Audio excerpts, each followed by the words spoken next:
The following program contains the opinions of the host, guests, and call-in participants. These do not necessarily represent the views of this show's distributors or sponsors. This program may contain obscene, profane, or otherwise objectionable language.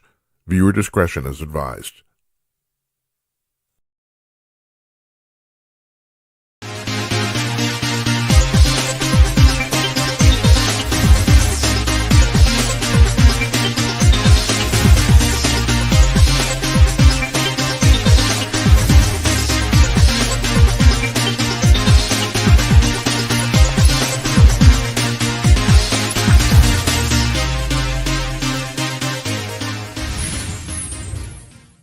My God, it feels so good.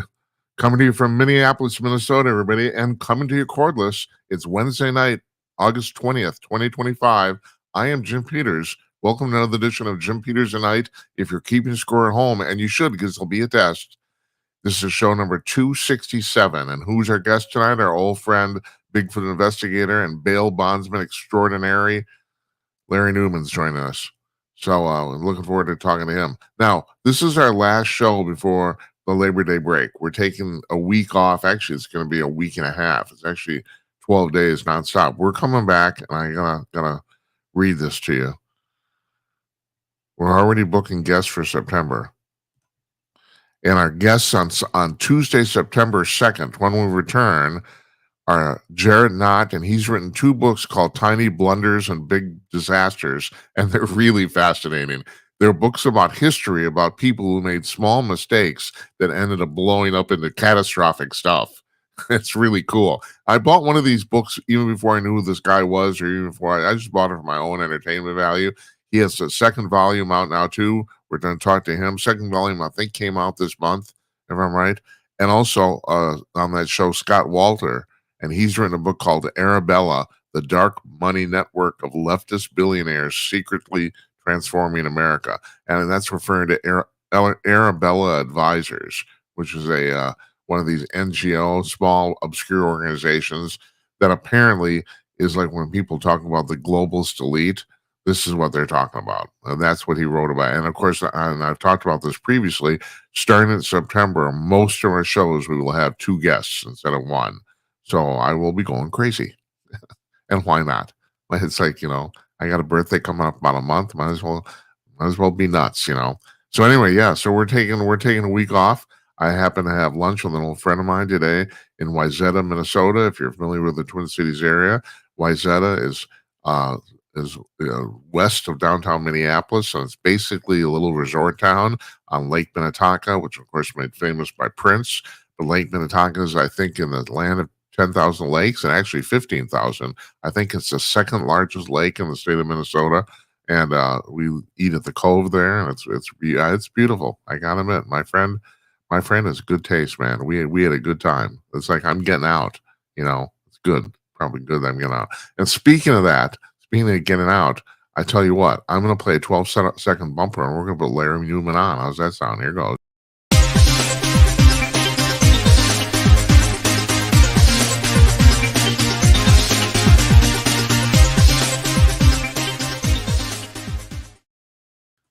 Joining us from his home in Joplin, Missouri, it's Larry Newman. He's the man. And I forgot to mention, Larry, in my intro that the phone lines are open. If you want to talk to Larry or you have a question, a ticker on the bottom of the screen there, the number's 325-225-5546 or 325-CALL-JIM. I got that, Larry. Isn't that pretty cool? There you go. Yeah. I know. How are you? Good job. Hey, I got to read you something. I got a text today. So normally, Larry, I put up the show descriptions and the billboards around 3 o'clock Eastern time every day for the show. But because of these last three shows here, I knew who was coming on. I put them up like a day ahead of time. So this was from this morning. I got this from a viewer. Said, news is that Larry Newman was eaten by a Sasquatch this afternoon. And all of the Sasquatch community is now devastated because we wanted to eat Larry ourselves. Okay. I thought you'd enjoy that. Oh, yeah, that's a good one. That's a good one. Yeah. Yeah, so things are happening. I don't have to tell you, you know that. Oh, I know it. It's You got it wild and going on. crazy in Washington D.C.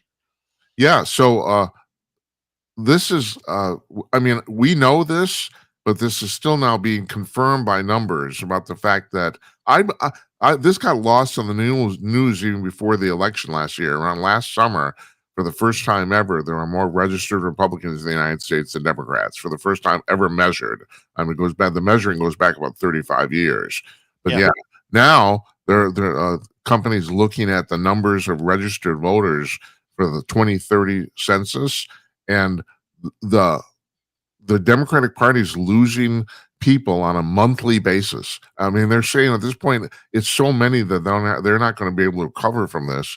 And the prediction right now, according to these trends, is that for the 2030 census, California and New York will each likely lose 4 House seats. Not even transferred; they will lose them because people are moving out.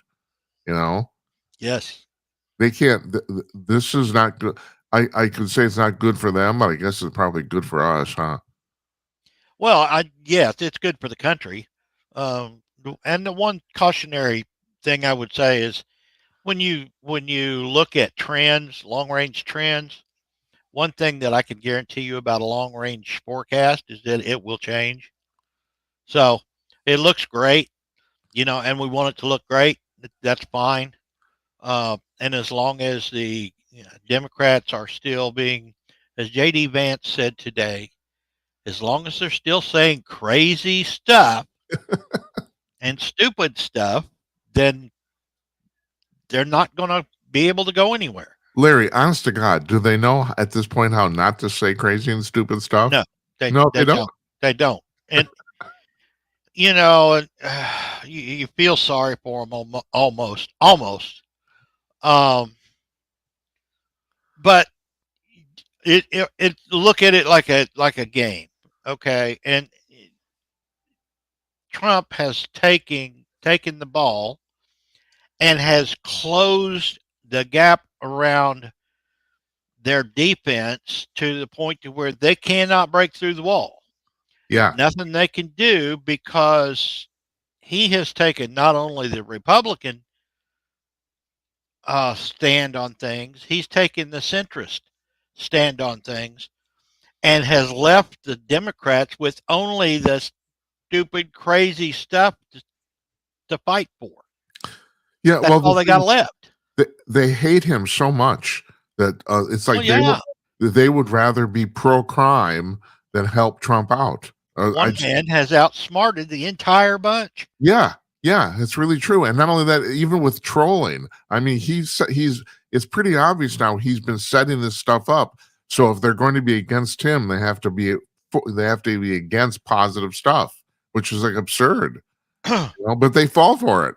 They are left with the 20% of the 80-20 issues. And all of the issues now have become 80-20 issues. Yeah. They're left on the 20% side and with there's no way to break out of that. No, If there they is. if they change what they're saying to break out of that 20%, they're going to be they're going to be Republicans. Right. So they'll have to register as Republicans. And the other thing too, I mean, this is becoming more stark all the time. The left-wing media press is so catering to the crazy extreme left wing because they know those are the people that are reading and watching. So and they know they have them. So it's like, I mean, at this point, I think MSNBC is they're basically, or MS Now, whatever the hell they changed their name to. They're basically catering to these people. They're saying literally saying crazy shit on purpose just to keep these people entertained and watching. Because So I don't care what you call yourself. If you're still saying the same crazy stuff, it doesn't matter what label you put on your yeah, forehead. right. But you know what I'm talking about. Yeah. If they stop saying crazy stuff, then they've lost this small cadre of people they have who watch all the time, and they don't necessarily gain anything else. So Well, they're in a rock and a hard place too. yeah, and this is the thing. The delusion of the left is that they think that there is a large group of people that think the way they do out there. Yes, And there's right. not. No, that's right. And That's been the but they think that there is, and they want to get them back, and they're desperately searching for something. But all they got left is crazy. So yeah. there's nothing left for them. That even happened with the election. They have totally overestimated the number of people who are with them on all this stuff. And I don't understand. I truly don't understand how they cannot see it. I had people. I predict. You know, I had remember I had Mark Tapscott on. Other people who predict. We predict the election almost perfectly. You know, and they could say simply couldn't. They actually thought they were going to win. You know. Okay. Let's take one of the most ridiculous, crazy events that has happened in the last 2 years is that the Democratic Party, who has spent the last 30 to 40 years gerrymandering every House of Representatives seat in the nation, decided to walk out of Texas so that Texas couldn't reapportion correctly the congressional seats. Yeah. And they looked totally stupid. Yes, they did. When they're the ones that have been doing this for 30 years, and they're going to complain because the Republicans are going to do it. No, they make themselves look so stupid. Do you think there's a possibility here that's what's going on is they're so used to winning that now that they're not winning, they can't wrap their minds around it? Well, I think they're so used to having control and controlling the media and controlling the narrative. Yeah, they're losing their mind. The problem is the centrist Democrats are all sitting back there shaking their heads like they're watching a bunch of 2-year-olds just pile up all over themselves. Yeah. And, you know, the centrist left wing of the Democratic Party, let's say the normal headed Democratic Party, what few of those there are, but they're sitting watching these crazy people like a bunch of clowns out there, and they're just sitting back with their arms folded, shaking their head, going, you know, this is never going to fix anything. Yeah, but they won't do anything about it either. You know, what can they do? I mean, there's so few of them left. All of the center, all of the independents, which there's not that many left, but they've all gone to the Republican side. Yes. Because Trump, if you look at, it's like he has thrown his arms wide open to the citizens of this country, and they have all flocked to him except for the lunatic fringe, which is the left-leaning Democratic Party. Yeah. But if you want a visual, that's what it would be. Trump has opened the Republican Party up to embrace everyone in the country. And common sense. So then exactly. So now the people on the left have to be against common sense. Exactly. And that makes them look so terrible. Yeah. Well, you know, they demeaned Trump, you know, from 2000 to 2000 or from 2020 to 24, and run him down, made him look bad, and they got so crazy that the country said, "Oh, these people are a bunch of idiots. We do not want them back." Right. And that's where we're at now. Well, now he's in 6 months later. He's ended 6 wars, working on number 7, turned the economy around, has got investment coming back into this country. Done. I mean, on a daily basis. I don't know how the man does it. I'm 71. And I can't keep up with him. I know. I couldn't either. I couldn't do it either. You know, and he's got 3.5 years to go. And it's all happened in 6 months. That's the amazing thing. Yes. Yeah. Now, Bob Hogue over at Red State, a guy I wanted to have on the show. I've had people on Red State on, but not him. I want to have. He's a really interesting writer. He wrote a column today about the fact that he says, and I'll just read this from him. The Democratic Party has used guilt as an incredibly effective weapon for generations, and it's only with the advent of Donald Trump that we are seeing all sorts of people saying, "I'm not falling for this anymore." And I thought that was really, really interesting. Their entire shtick is basically based on guilt, you know. And yeah, so then if less people fall for it, they have less people in the tent. Every day I run into people who were adamantly against Donald Trump. Okay, and now they will tell me, well, I still don't like him, but what he's doing is absolutely the right thing. Okay, that's fine. I don't care whether you like the man or not. You know, character depends on your actions, and he's showing the actions of a person that is of good character. That's going on in Washington D.C. too. Not like the last survey I saw, 91% of the citizens of Washington D.C. are for this criminal crackdown. 91%. Exactly. And most of them are Democrats. I mean, that's what it's like.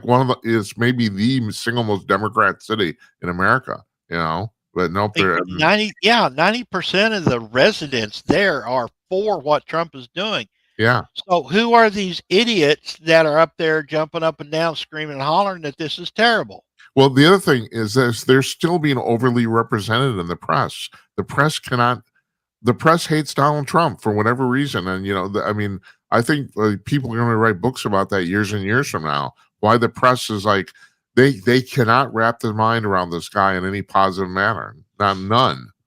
I know. Well, let me tell you something from the viewpoint of a former law enforcement officer.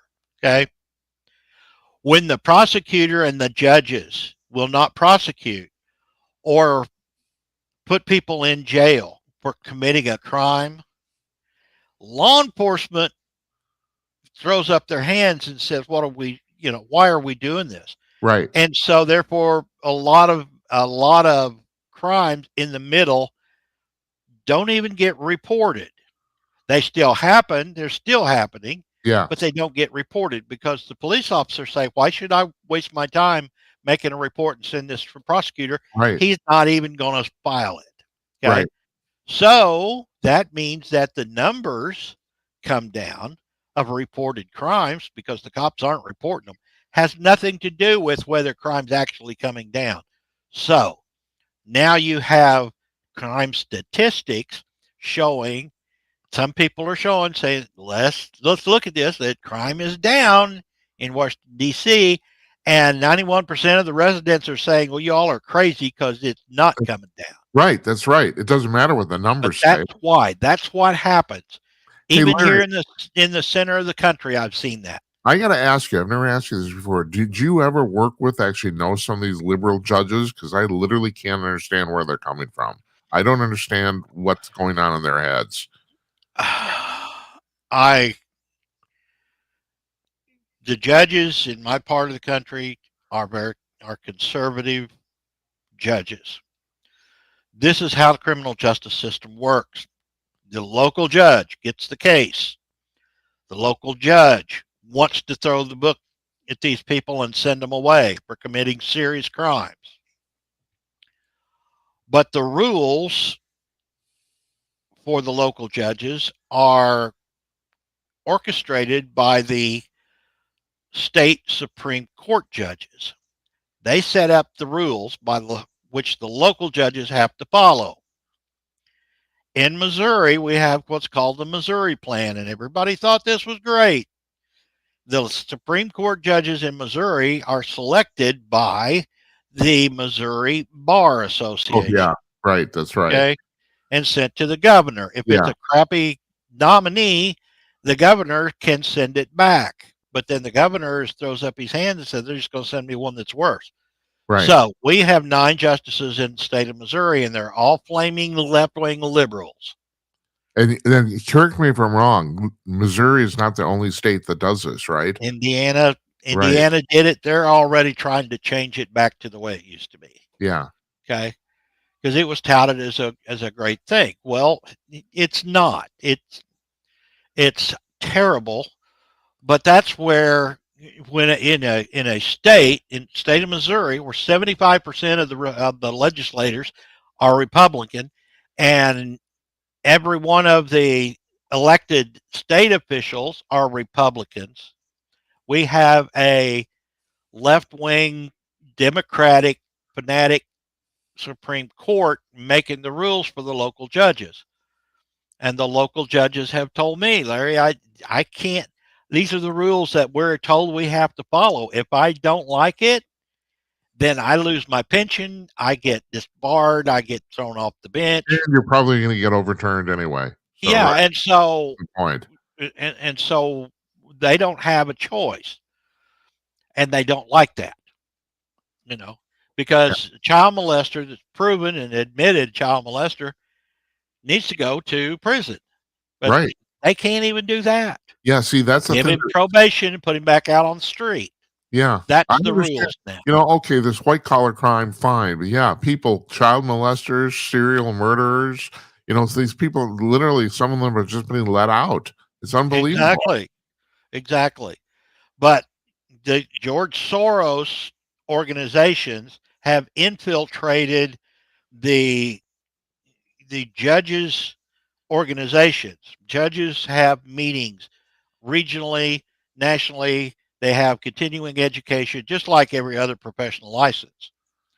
And the Soros organization has infiltrated those meetings and trainings to the point to where they are indoctrinating left-wing judges that might have been middle of the road or slightly conservative are now being bombarded with this training at regional and national training seminars into this left-wing liberal mindset. Yeah. It's terrible. So, But I had a woman on here named Rachel Ehrenfeld, and she wrote a book about George Soros. And I don't know if you caught this on September 2nd, Tuesday, when I'm coming back. I'm having a guy on named Scott Walter who's written another book about, it's not so much about George Soros as his some of the organizations he runs. I've never actually asked you this before, Larry, and this is not a rhetorical question. Why is Soros doing this shit? You got a guy who made his fortune, billions of dollars in a capitalist enterprise, and yet he basically is trying to take down capitalism. And it makes no sense to me. I do not understand what's going through his head. I don't understand why he would do this shit. well, look back at the mechanics of what George Soros has done over his life. He has made his millions by breaking up countries, European countries, Eastern European countries. He will go in there, create unrest, make his investments, create unrest, create civil disobedience, and the markets respond to that to his benefit. And that's where he's made all his millions, Yeah. billion. All right. That's a good That's point. that's where it is. I mean, and so Right. he's He's decided profiting, that he's going to try it here.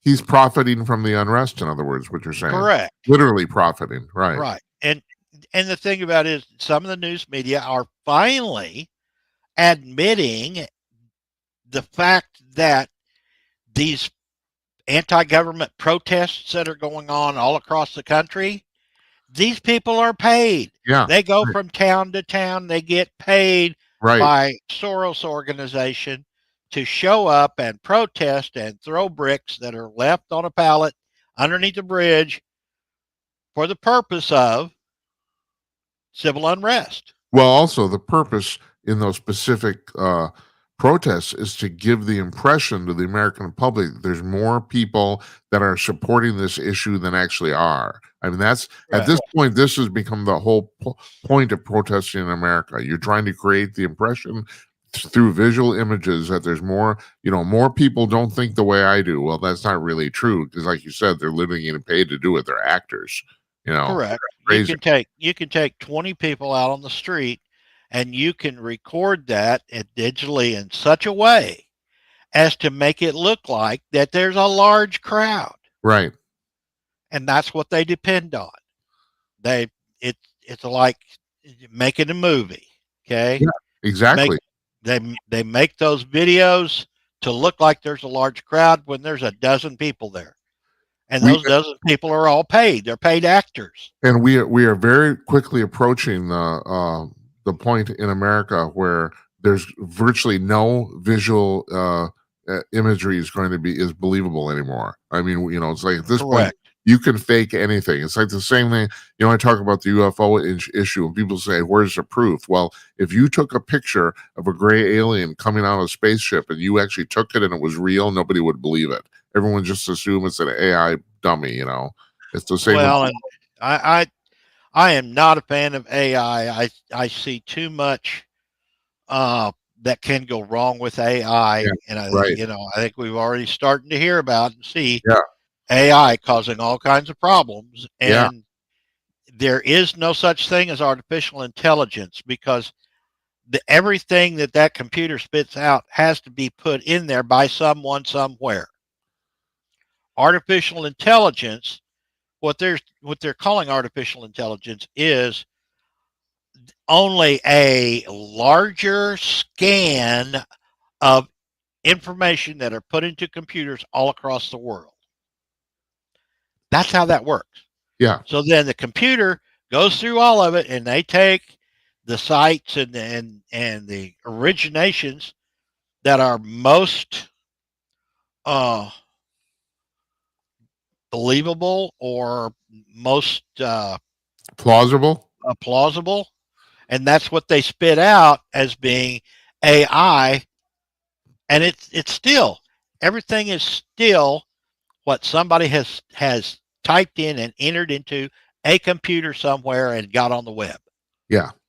There's Yeah. no artificial intelligence to it. It's a regurgitation.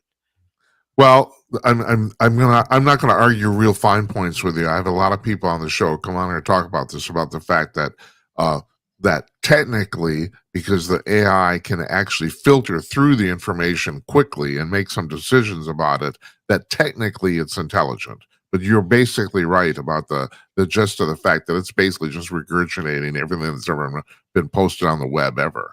Well, I guess we need to debate the definition of intelligence. Well, that's the thing. No, you're absolutely right. It actually comes down to the definition of these terms. Like I have a lot of people who come on here that will say that, well, okay, the AI is technically intelligent, but it can't think.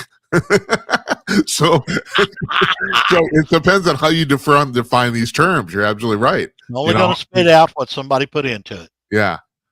Yeah. So, yeah, this is really interesting. This kind of fall through the cracks of the news. And speaking about those liberal judges, I found this kind of fascinating. The fifth U.S. Circuit Court of Appeals on Tuesday ruled that the entire structure of the National Labor Relations Board is most likely unconstitutional. And so they have temporarily blocked everything they want to do because they said this thing is set up completely wrong. And apparently the problem is that, like you were talking about the judges, in this case, the bar associations, they appoint a committee to appoint the judges, but that no one the even the committee that does the appointing is off limits. So the president can't do anything. I mean, technically, these people work for the executive branch, but they actually don't because the president can't fire any of them. And the U.S. Circuit Court said that basically this whole thing has to be looked at because it probably is illegal from the get go. Yeah, yeah. I think that's probably right. Government doesn't operate like in with any kind of resemblance of common sense. You have, I seriously. Well, I know. I mean, you look at it. You've got. It's like a bunch of auto mechanics trying to make up the rules for how you need to do brain surgery. Okay. Yeah. You've got insurance salesmen and attorneys sitting up there, and they're trying to make laws affecting all kinds of industries that they have absolutely no knowledge of how it works, what it's like, what it does, anything. Let's and I know that personally because I'm talking about the bail bond industry. Yeah. Anybody outside the industry, and I'm talking judges and attorneys and law enforcement that I deal with every day, do not understand how this works. The Constitution of the state of Missouri says all persons shall be bailable by sufficient surety, which is what I am. So they're up there trying to make rules to oversee the bail industry when they have absolutely no idea how it works and refuse to ask those people that do know how it works how things should be set up. All right, and It's ludicrous to look I'm at that. sitting And that's just from my point of view. But now let's expand that to every industry everything. in the That's country. right. That's right. Right. It's ridiculous. And all I can think of is that people do this just because they want to control other people. That's exactly right. It has It's nothing power. to do with anything else. It's There's a power. company here, a very large company named Graco here in Northeast Minneapolis, and they have a very close to our studio here. They have a very large factory, and they've been here in Hennepin County, the city of Minneapolis. They've been here for well over 100 years. They're bolting. They're going to a small town in western Minnesota and they won't say this publicly, but I know enough people that work there. I've heard the scuttle, and even the press has propagated this. The fact that they're done with dealing with the Minneapolis City Council. They don't want to deal with it anymore. They gave the city of Minneapolis a large plot of land right next to their factory to use as a park, and it is being set up as a park. And the Minneapolis City Council has named it Graco Park after the company. But but apparently, even just that act of doing that was such a pain in the ass for them. They don't want to do. They've been here 100 years and they're leaving. It's terrible. They can't deal with shit anymore. You know. Well, look at your leading candidate for mayor. Oh I God. mean, and then now again, let's go to New York. I would say that if you took an honest opinion, that 75 to 90% of the people in New York City would be all for getting rid of the criminals, getting them out of town, Right. doing what Trump's doing in D.C. Okay, but you've got then they're looking at electing a mayor who is a pure communist based on his proposals, not what he calls himself or what people call him, but based on what he is proposing, he is a pure communist. Yes, he is. No, no. Okay? That's and And people who say that. Minneapolis is the same way. Right. Why do Right. such a small percentage of the population elect these idiots? Yeah. Well, I can tell you, especially I'm going by a projection here in Minneapolis, but it's well known in New York City. The fervent supporters that Mandami has are basically all young, single female women or females. I guess that's an With lots of money? Well, yeah, that's the thing.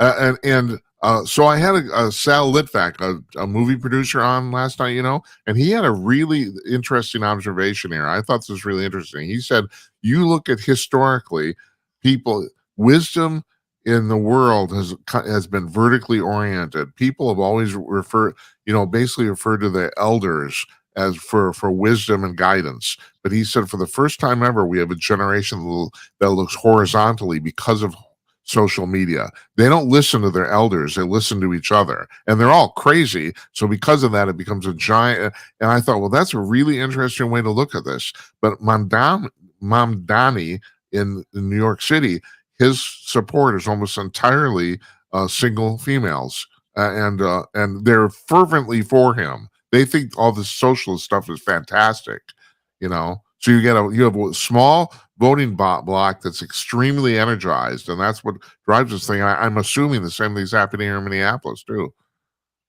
Well, let's take a look at something that hit the news today. these states that are uh, uh, banning cell phones from the school, Uh-huh. okay, from classrooms. They are already finding out that these kids are paying attention more. They're taking more notes. They're not distracted. They are learning more already just in a few weeks that schools have started in these places. Yeah. Okay. So that you're talking about people looking laterally because of the social media platforms. That's a, that's causing a lot of problems. It is. And it's a major problem. Yeah, But yeah, go ahead. it Sorry. I think it's a wonderful thing that they got rid of these cell phones in the classrooms. It's wonderful thing.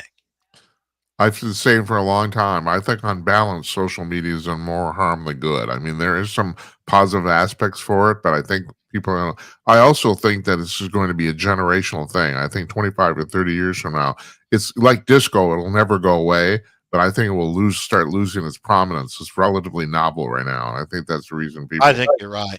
I pay think too you're right. much attention to it. But it is really, it is basically devastating a whole generation of kids. It really is. And you're right. It's not just the fact that, and this has been my problem with the whole thing about the grooming of college kids, socialist grooming in college. That is, it's not just the fact that your professor's getting up and ranting and raving about communism. It's the fact that every minute he does that, you're not learning math. You know, it's like it's an either Exactly. it's a zero sum game. It's an either or. You know, and most things in life aren't like that, but this is one of them that is. Well, Mondami got on today and he said, I'm not a communist. I'm a democratic socialist. No, that's bullshit. But, well, okay, there is no difference. They are the same thing, Well, it comes like but once it again, sounds like better. AI stuff, it comes down to definitions. But he has actually said, he said straight out, our ultimate goal is to seize the means of production, and that's communism. That's the Correct. actual definition of communism. He has said this. So he's a communist. No, there's no getting around it. And where You did he know, find that? Where did he learn that? From in Marx. college. Yeah, in college. That's right. College. That's what Well, it's he doesn't taught. know anything else. He's literally never had a job. I mean, Exactly. somebody who has no experience doing anything running the largest city in the world. I mean, it's crazy. You know, it's Yeah. absolutely nuts.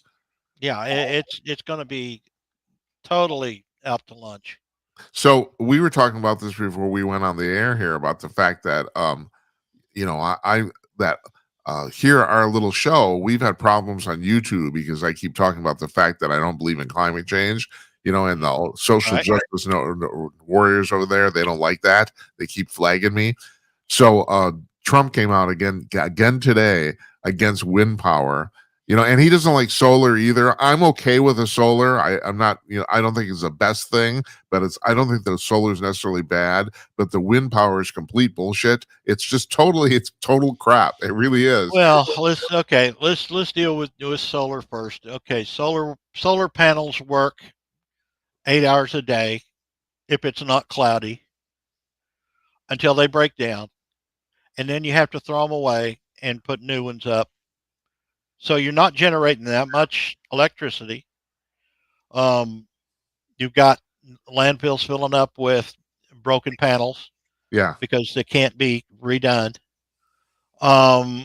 So, and I know I got a quote this summer or last summer, I'm sorry, on my house, the entire south facing part of the roof on my house um, is about 18 by 60.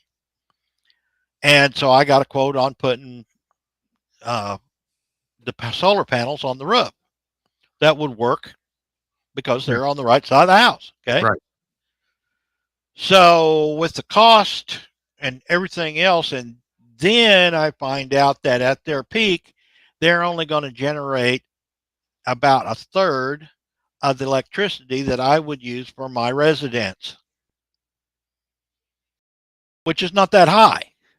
No, So it they isn't. don't generate enough power. What I found out is they don't generate enough power to make a difference. So you you start investigating these things. Okay, so now let's go to the wind power. All right, the carbon footprint that it takes to get a wind generator in the air, and the oil, semi-load of oil that has to run in that thing that leaks and has to be changed out. A windmill will never replace the carbon footprint that it's supposed to replace in Right. its lifetime. Now let's take a look at Germany. Germany has run out of landfill space because when those blades break down, you can't. There's nothing you can do with them, and Yeah. so they have to go into landfills. And Germany run out of places for I them. don't think people realize how big those blades are, too. You know, I mean, they're huge. right? They are. They're 75 to 80 feet long each. Right. Yeah. Okay, but the fact is that the carbon, the oil that is used to make them, that fuels the trucks, that pours the concrete for the base of those things, to get them in the air, they will never in their lifetime replace the carbon footprint with wind energy. So Yeah. they're a minus sum game before they get off the drawing board. Right. That's where I make the difference. The solar panels may not be contributing much, but and yes, there is some negativity to using them because they use rare earth elements and all that sort of stuff. But the windmills are a huge negative even before anything happens. And then on top of that, and I don't think this is a minor thing, they kill millions of birds every year. And people are talking about, oh, the environment, got to save the whales, all this other stuff. What about saving those goddamn birds? I mean, it's unbelievable. Millions of them. And bald eagles, I mean, I live in bald eagle country here. We have bald eagles all over the place. I don't want to see some bald eagle get ratcheted by some goddamn windmill. I mean, Christ. And on top of that, and this is not a minor thing either, too, Larry, they're ugly. They're just plain fucking ugly. Yes, they are. It's like that too. It's like we don't need ugly shit in our cities. We don't need this stuff. I mean, here in the suburb of Maple Grove, right in the middle of the city, there's a giant fucking windmill, and it's ugly. I don't want to see it. Yeah, you're absolutely right. And people they are ugly. And people should take that shit into consideration. I mean, you got to live with it for 100 years. Okay, let's take a look at the companies that put these windmills up, that manufacture them. Good idea. Okay, all right. They are subsidized by the American taxpayer. Right, that's correct. They could not make a profit on their own. They couldn't. That's correct. And these companies, most of these companies originate overseas. Yeah. So the taxpayer money is going to overseas companies to put up these windmills on the false narrative that there is climate change. Right. Since the beginning, since this earth was created, there has been climate change. Both ways. Right. Up and down. Right. Okay. Climate change is not a big thing. It happens all the time. Well, my definition or my distinction is that people have to make a distinction between global warming and climate change. When people say climate change, they're assuming human-caused climate change. And yeah, global warming is very real. The world is warming up. But a study just came out 2 weeks ago that said that human activity has nothing to do with it. It's the freaking sun, and that's what I've been saying for years. That's correct. And why do we have more ice at the polar caps than we've had in 30 years? That's because the warming and cooling, according to Al Gore, it was all supposed to be gone. Yeah, and Al Gore's a fucking idiot. It's like I have no problem saying that at all. He's stupid. Yeah. So the global warming thing is Trump is absolutely right. It's a freaking hoax. It is to get to take people's money. Yeah, it's exactly what it is. It's the biggest grift that's ever been prodded on the American public. Well, let's look at the two biggest oil spills, one in Alaska and the one in the Gulf. Okay, that we've had over the last 30, 40 years. All right. both times we were told that this is a disaster, that it's going to kill fish and aquatic life for thousands of miles and for hundreds of years. It will not be solved. Okay. Yeah. Both times within 3 years, they could not detect any uh, resonance from it, anything that still lingers from these oil spills. Mother Nature takes care of that stuff. Yeah. Okay, Yeah. so they lie to us constantly, and I think people are finally starting to wake up to the fact that your government has been lying to you, stealing from you, cheating from you for years, Yeah. and people are finally tired of it. Right. And you know what that gets back to? Taxes. Because the thing is, okay, I think most people agree that it takes a certain amount of money to build roads and stuff like that, you know. Sure, But sure. the problem is, we shovel in a more enormous amount of money to both state and federal taxes, and we all know half of it is wasted. At least half of it. You might as well just flush it down the toilet. You know, Right. I mean, there's no we could have 10 we could pay 10% federal income tax here and the government will run perfectly fine. It's just that And people want to get their grift. what was the reason that Trump got impeached the very first time?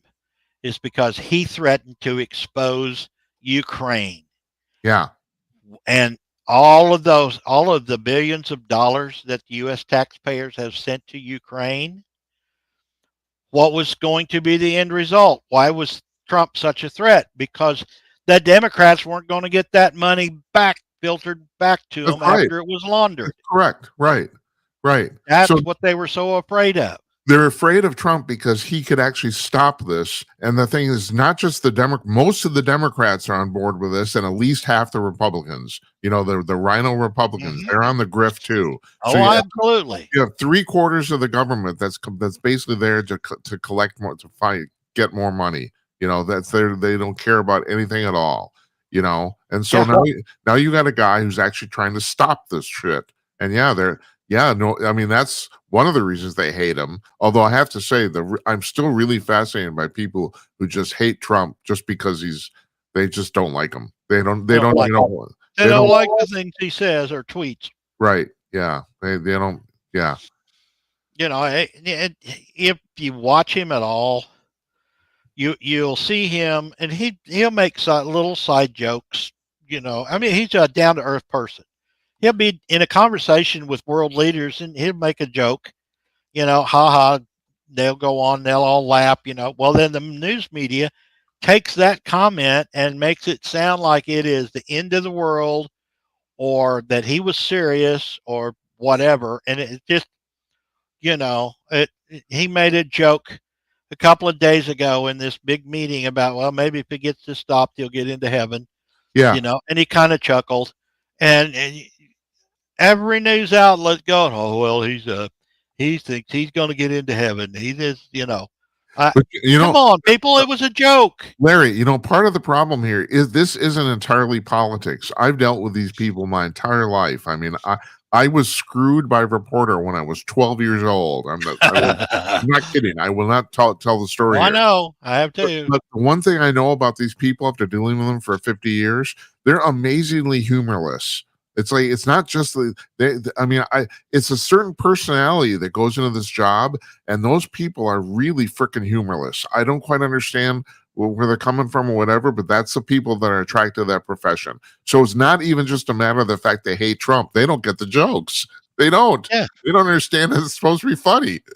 Well, 40 years ago, when I was dealing with the media on a project, and I found out real quick, these reporters they set the parameters of the story and the storyline that they want to prove, and then they'll come out and interview you, and then they'll take bits and pieces of that and twist it around to make it fit the direction that they want it to go. Oh yeah, right. They're not reporters. No. A reporter is someone who goes out, sees what's happening and come back and tells the truth about it. That's right. The The news vast media majority of them have an are not agenda. that way.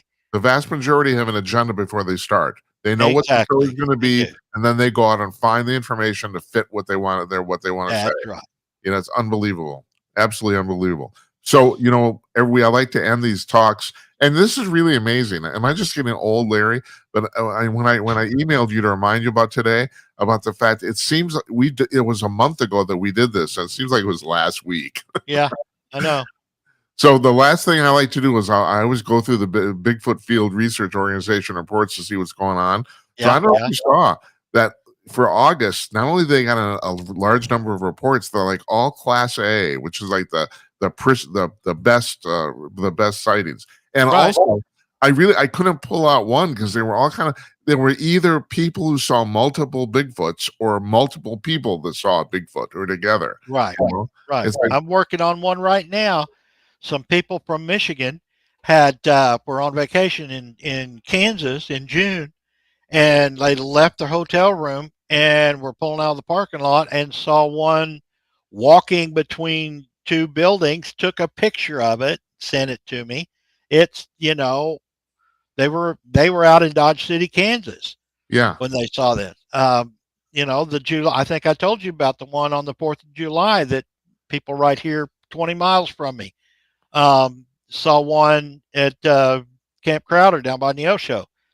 Yeah, these things, people don't understand that these things are seen by people in the United States every day. There are sightings happen every day. I get on the investigator side of the BFRO. Okay, we are at over 80,000 reports right now. yeah. Very small number are hoaxes. Yeah. Very small, 2 or 3%. Then there comes those that they hear these things, and I can guarantee you that if you've ever heard one, you will know what it sounds like. Okay, there's no question. There's nothing in the Right. woods that sounds like that. Okay, those are the Class B sightings or Class B reports. People that heard them or found a track or found hair or found a stick structure or whatever. The Class A's are sightings, and there's a substantial number of sightings. People see these things all the time, but it's not reported on the news media. And we've discussed the reasons why the government wants to keep these things hid, which they've got a number of bodies that they've gathered over the years. So there's a large number. I can say this: there are a large number of good, clear photographs and videos, but they're being held back until such time as it's proper to come out. It may not be too long. That's what I'm being told by people in the know. Anyway, uh, Well, just hold on, suffice it to I'm going to say, ask you about that because in that sense, the Bigfoot uh, uh, phenomena and the UFO phenomena are the same. Like they're both being held back for basically financial interests, right? well, yeah, and the aliens, the UFOs and aliens thing is not going to have the financial impact on the country that That's discloses correct. Bigfoot. I agree. You're Uh, right. Bigfoot as a real and flesh and blood animal will have a major impact on our economy Yeah, once it's admitted to. So that's why there's a lot of hesitation on to actually come yeah. The forward. UFO thing will be indirect, but the Bigfoot thing is direct. I mean, yeah. Correct. If you have to, Correct. if these things are declared an endangered species, basically logging in America is going to come to a standstill. Exactly. Yeah, yeah. So, well, we solved that problem. So, Yeah. but I We do did. have to ask you though, what? So at that point, what would change about this? Why do you think there would be some sort of Bigfoot disclosure now? It's just the I'm kind of on the edges of people in the center of the Bigfoot research industry, and with Matt Moneymaker being one of those, and I think some of the things that Matt has said, and so I mean it's going to be hard with all of the information that is now out there with the sightings being more and more prevalent.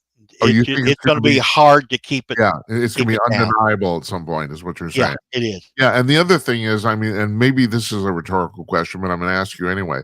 Do you think people are seeing more Bigfoot because they're being pushed out of their natural habitat because of encroaching civilization? Is No, that, no? no, Oh, interesting. no. There's more forested acres in the United States now than there was 200 years ago. Oh, that's really fascinating. I wouldn't have known that. That's Yeah, interesting. there's more. Well, from 1800s when people were moving across the country, okay, what were they building their houses out of? Lumber.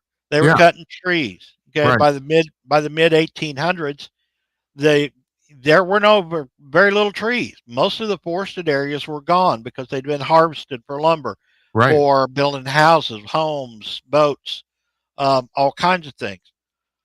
So we've now had a huge growth in the last 75 to 100 years of forested area in the United States. Plus, now we've also had since the 50s, we've had a huge number in the deduction of the number of people actually going into the woods for hunting for sport, for deer hunting, things like that. We've still got a lot of them, okay? But compared to what it was in the 40s and 50s when they were hunting for food all the Right. time, People were okay? actually for food, right? Yeah, Correct. Now, on top of that, your deer population was almost gone. You had almost no white-tailed deer in the eastern half of the country. I know here in Missouri back in the 60s, if somebody in the neighborhood saw a deer, then it was news. Everybody was on the phone calling everybody else. Hey, I saw a deer today. Okay. uh-huh. Very rare sighting. Well, compare that to today when I can go to the same patch of woods and there's 40 or 50 of them in there. All right. That's just, it's huge. The deer I'm sorry. herds, which is the Bigfoot's main source of food. Oh, I didn't know. Okay, Yes, deer are the Bigfoot's main source of food. I mean, they're omnivorous. They'll eat, lots of different things. Um, but yes, deer are the primary food source. So, with the huge explosion in the number of deer, with more forested areas now than we've ever had, plus the fact that there are fewer people going into those forested areas than there ever has been, it's the population of Bigfoot has grown just like the deer population. Okay. So as more and more people are starting to see these and they're becoming less and less hesitant about reporting them, now you're seeing the explosion of reports. interesting. That makes a lot of sense too. I totally Well, buy. and if you look at go on the BFRO map, when you get to looking at numbers of sightings per capita by state, and Northeast Ohio is one of the highest number of sightings Yeah, per capita I'm of any aware of state. that. Right. That's not the Pacific Northwest that So it is everybody thinks that things are in. right. They're everywhere. Yeah. Well, you just reminded me of the joke that oh God, I'm not gonna forget his name. The Ron White, the comedian, used to tell about the. So I'm going to tell it about the Okay. fact that he did his brother-in-law invited him to go deer hunting one morning. He said he didn't want to go because he didn't want to wake up that early. And they got back, and his brother-in-law said, "Man, you missed a spectacle." He said, "I got my rifle and I fired a bullet at 1,700 miles an hour and shot it right between the eyes." Ron says, "Wow, that's a really elusive creature. I killed one with my van going 55 miles an hour." Yeah, that's true. Yeah, That's I true. don't know. I just always thought that was pretty funny. That is pretty funny. That Oh is man, hey, it's nice talking to you. Always, you you know too. that. So what do you got plans for Labor Day for the coming week, or are you taking Nope, off, or? I don't. Just we're going to be here. The grandkids will come over and just enjoy them, and that's about it. I know I don't have to say this anymore in America, but I'm glad you're paying attention to your grandkids. That's a good thing, you know. Well, I've got a grandson who just turned 8. I spend a lot of time with him. I take him places with me, and people look at him and listen to him talk, and they look at me and they say, "We have never seen a, a boy his age that talks like an adult. That just And Yeah. so talking to him, getting them to think, and he drives my Kawasaki mule all over the place. Learned to back a trailer a couple of weeks ago. Just turned 8. He'll be out hunting his 3rd deer this year. 3 years. He just turned 8 now. This is Yeah. his 3rd deer. He's already got him picked out on the trail cam. Knows which one he's going after. He's 3rd turkey this year. That's Boy fantastic. catches catfish every day. So Yeah. he's just, good kid. They're already talking about Barron Trump for president for 2038. I don't know whether Barron has a desire to put up with the crap that his dad does or not. Does anybody? It takes a certain type of person to be able to withstand all the crap That's right. that gets It thrown does. at him. Yeah. So we'll see. Well, man, you have a nice Labor Day holiday. You too. Take care. Everybody have a great time out there. Thanks. Be safe. Thank you, Larry. We'll talk to you. You take care. Bye-bye. Okay. Bye-bye.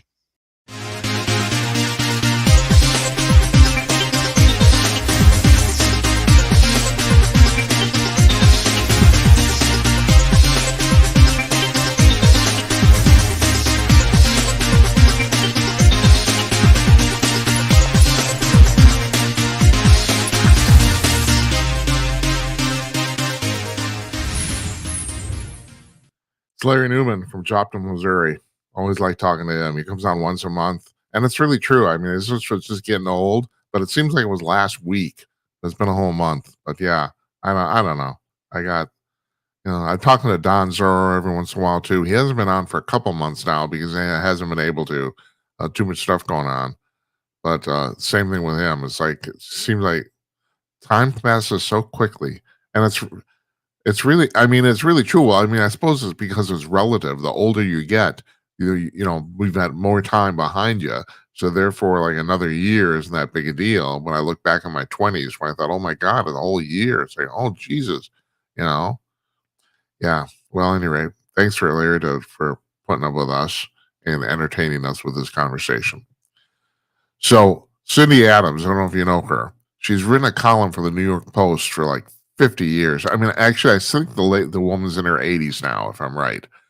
And she wrote a column yesterday in the New York Post about the fact, and I was talking to my friend about this at lunch. And I was talking about, we had lunch at Lake Minnetonka today, about the fact that her column was about the fact, and I've talked about this somebody before. No one goes out anymore in America. We don't leave the house anymore. You got anything can be delivered to you. Any movie you want to see, you can watch on your big screen TV, which are amazingly stupidly cheap. I mean, my friend of mine bought a 55-inch television, a smart TV with the Roku built in for $230. They're $230 at Target. Like, what? Really? And do you know how the cathode ray televisions we used to have before pre 2000? Do you know how expensive they were? I mean, it's unbelievable. One of my favorite television shows is Mad Men, and there's a episode in Mad Men, and I think it's set in 1965, where Don Draper, for his penthouse apartment, he buys a color television, which were relatively novel then. That was when they were first really starting to.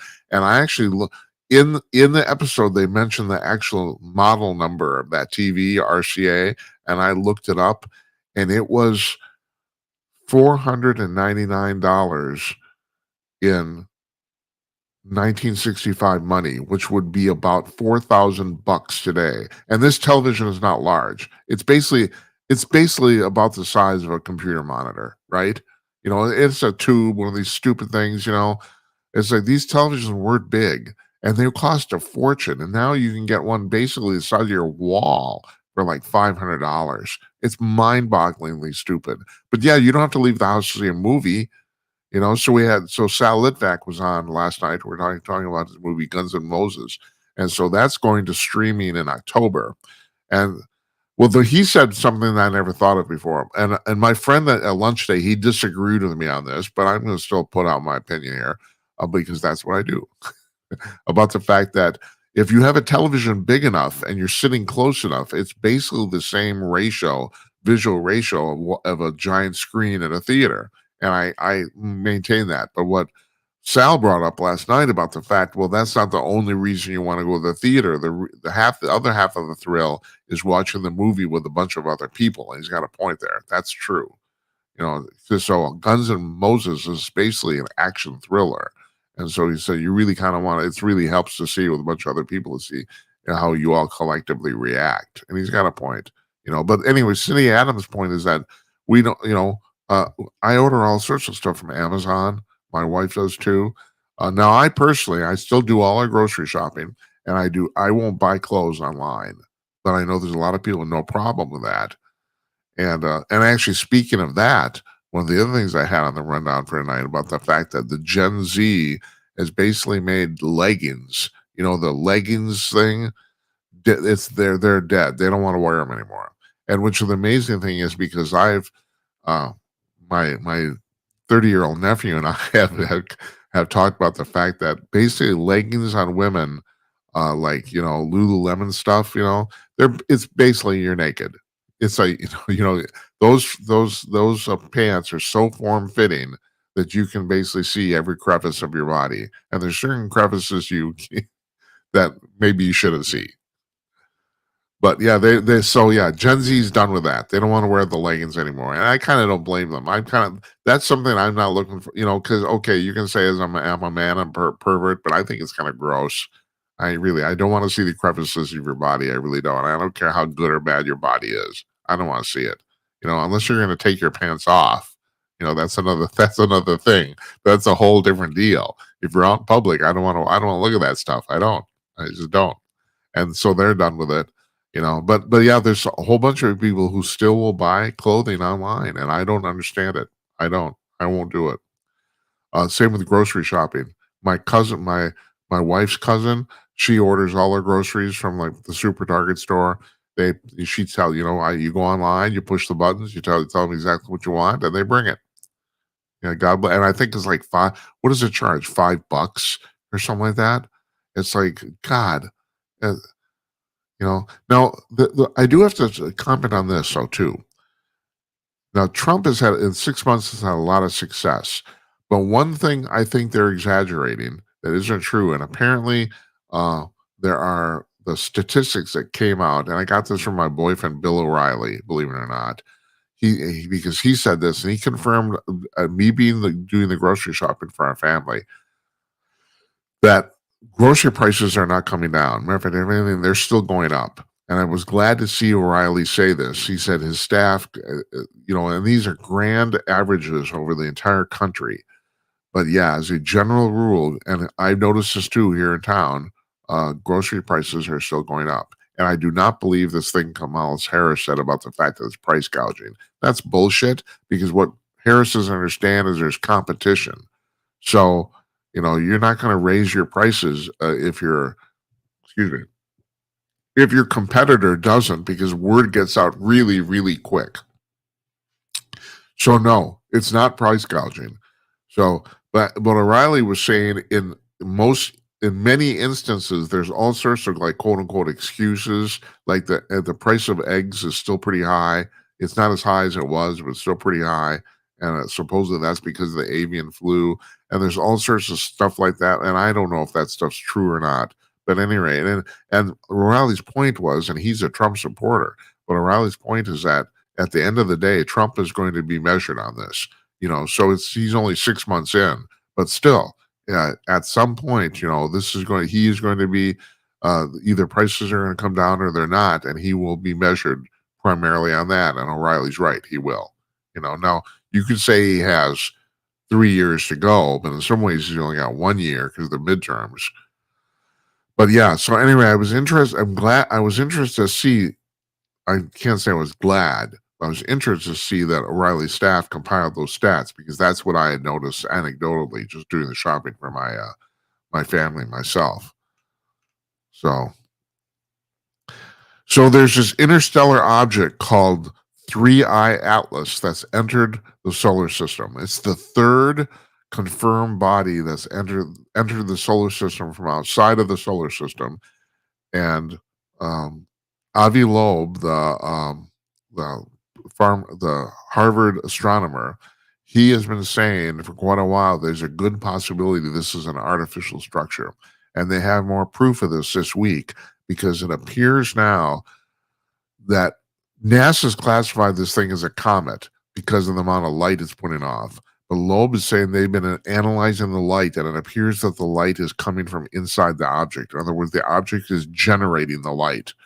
And if that's the case, that means it's artificial. Now, this is going to be, I don't know what's going on here. The other thing is the Loeb's other proof, if you want to call it that, or evidence, is that this thing is making a really, really coincidental flyby of all the major planets in our solar system. It's like you can, if you want to do like a survey of our solar system, you couldn't come up with like a better path for this thing. It's going close to basically all the major planets at some point. And he said it's way beyond chance that this would happen. So that's kind of interesting. And then the other thing that happened, the Daily Star in the UK is reporting the fact that some scientists are now saying that the radar we use in commercial aviation, like the radar that every single major airport uses, is collectively enough to send a signal out into space so that it would be that if you were on another planet and you were of technologically advanced, you would know that we were technologically advanced by looking at that. And because that stuff just goes out into space and goes on forever, Now I've talked about this before with the new James Webb telescope. We have an effective range of 120 light years around the Earth that we can actually penetrate now and actually get data from, which is way, way more than before. And I don't know if I have to tell you this. I think you may know this. Before 2000, actually I think the year's 2003, I'm pulling that on my butt, but before 2000, we were aware of no other planets anywhere in the universe outside of our solar system. Now we're aware of thousands. They find like dozens every day. It's unbelievable. And that's partly because of our increased astronomical capability, and partly because we know how to filter this data too. And some of it's from radio telescopes where you're not actually literally looking at something, but you can actually analyze data. And from analyzing data, we know now there's an average in the Milky Way. There's an average of one planet for every star. Now that doesn't mean every star has a planet. It means that some have solar systems, some don't. But it averages out to one planet per star. And if I'm right, there's 100 million stars in the Milky Way. That's just our galaxy. That does not. These figures are mind-boggling when you stop and think about it. But the point is that if you're within, that's 120 light years is a good benchmark, and there's thousands of planets in that range. That if you are running a technological situation or civilization on one of those planets, that you could easily tell that we are too, just because our radar, because it goes out into space and never stops, and there's plenty of it. That's the thing. There's there's plenty of airports on the planet that are generating. I think I heard collectively that the signal it's ungodly amount of radio information collectively, but I don't know if it goes out collectively. And then finally, too, a guy named, and I forgot to write this guy's name down. I don't believe I forgot this. Hold on a second. Let me look. His name's Jonathan Kaplan, and his claim to fame is he's the Boris Becker, the tennis player from the UK. He was his lawyer, and I didn't know this, that Becker was actually arrested for tax fraud. I was not aware of that. I don't know how old Becker is now. His heyday online was like 20 years ago or something like that. Not online, I mean in the tennis world. But anyway, this Kaplan guy, he is coming out with a book that he said he has spent 20 years researching about the fact that all the governments on the planet know about all this alien stuff. So this is the first time he's ever been involved in it at all. But he said he spent 20 years researching this book. I don't know, that'll be interesting too. And then finally, Whitley Strieber, our friend Whitley Strieber, probably the most famous alien abductee in America right now. He has addressed, an article came out, and what was it? Oh yeah, latest UFO sightings.net. They wrote an article called "Why Do Aliens Smell So Bad?" And I don't know if you guys are aware of this, but this has been a common theme among people who say they've encountered these beings, especially the gray beings. Apparently, the smell is absolutely awful. The rumor has been that at Roswell, when they actually brought the bodies in to the airfield and started to autopsy them, people fainted because the smell was so bad. They literally could not handle it. And that's been the rumor about these things for years, that they smell absolutely awful. And one of the reasons that's been proposed, that the reason they smell so bad is because they actually defecate through their skin. So you take a dump, right? Well, they don't do that. They're constantly evaporating the waste of their bodies through their skin, supposedly. And because of that, they smell. And apparently, they must be immune to it, or whatever. But to us, they smell absolutely awful. And so yeah, they're shitting through their skin, folks. That's what they're doing. I can say that because we're not on the radio. And I tell you what, with that, we'll leave it. That's a good place to go on vacation, isn't it? Don't you think? Want to thank Larry Newman again. I want to thank Ed Sal Litvack on Tuesday. And who was our guest on Monday? Do I even remember? I don't remember. It all blends together. So by the time we come back on September 2nd, we'll have all of September booked.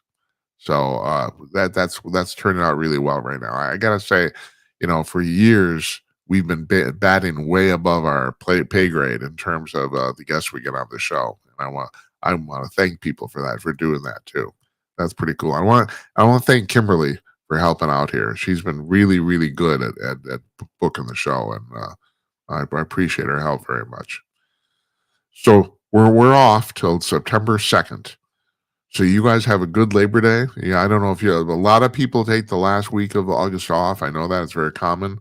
We're going to be running best of episodes every Monday through Friday. So I think I counted let me see, 5, 6, 7. We'll be running 8 of them. And we run them now on Fridays too, even though we've never broadcast on Fridays. We have never done that, but we run them on Fridays anyway. So we got 2 coming up this week. I don't know what they're going to be yet. I'm going to sit down tomorrow and actually decide that. We got 2 coming up on Thursday and Friday, and then all next week, Monday through Friday, and then Monday on Labor Day too. I got to itch my nose. So yeah, we're around. And, I was always hesitant to do that because I thought, well, that's kind of stupid because, you can watch the episodes on demand. Well, why would we run one in our usual live time slot? But we do it and people watch. So God, I think people just, there's a lot of people on YouTube and Rumble that just tune in, and Twitch. They just want to literally see what's on. It's like TV, So we're running an episode and they watch. I think that's the way it works. So yeah, so it's actually worked out okay. Anyway, I hope you guys have a good Labor Day. I really appreciate you watching the show and listening. Thank you very much. And thanks again to Larry Newman. We'll see you again on Tuesday, September 2nd. Good night, Uncle Donnie, wherever you are. And good night to you, wherever you may be. Thanks, folks. You have a nice holiday. We'll see you on September 2nd. Take care.